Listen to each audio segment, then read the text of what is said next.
কি করে সম্ভব? এই পাতাটা কি করে আঙ্গুর ফল হয়ে গেল?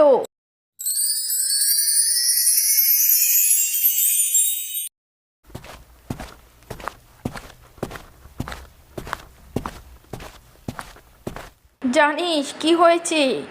আজকে গাছতলায় একটি পাতা পড়েছিল। সেই পাতাটা আমি যখনই ধরি তখনই সাথে সাথে সেটা একটি আঙ্গুর ফল হয়ে যায় সোনার। আসলে আমার সাথে কি হচ্ছে আমি কিছুই বুঝতে পারছি না রে। আরে তাই নাকি? তুমি ভয় পাচ্ছ কেন?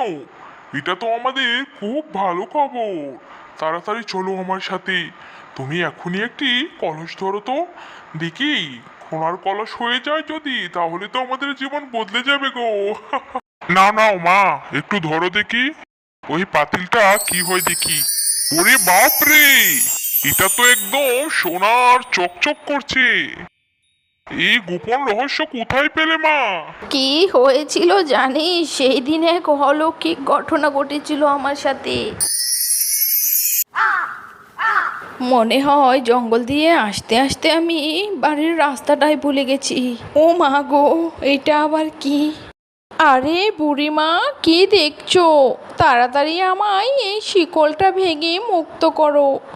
আমি যে খুব বিপদে পড়ে গেছি গো। তুমি আমায় সাহায্য করো। আগে এইটা বলো, তুমি মানুষের মতো কথা কিভাবে বলছো?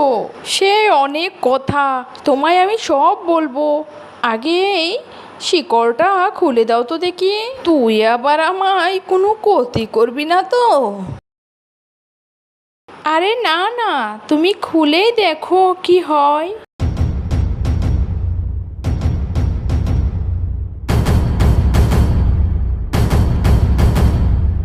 হা হা হা, বুড়িমা, তোমার সাহস দেখে আমি খুবই উৎসাহিত। আজকে আমি তোমাকে এমন একটা বর দিব, যেই বর তোমাকে কোটিপতি বানিয়ে দিবে। আজকের পর থেকে তুমি যা কিছুই ছুবে সব কিছু সোনায় পরিণত হবে। যাও বুড়িমা, বাড়ি চলে যাও। আমার তো মনে হচ্ছে সব ওই জাদুঘর তান্ত্রিকের কাজ। যাই হোক, আমি ভালো কাজ করেছি, তার বিনিময়ে আমি এই উপহার পেয়েছি। বন্ধুরা, তোমরাও ভালো ভালো কাজ করবে। আর এইভাবে আমাদের গল্পটি শেষ হয়ে গেল। গল্পটি ভালো লাগলে লাইক করে সাবস্ক্রাইব করে দাও বন্ধু।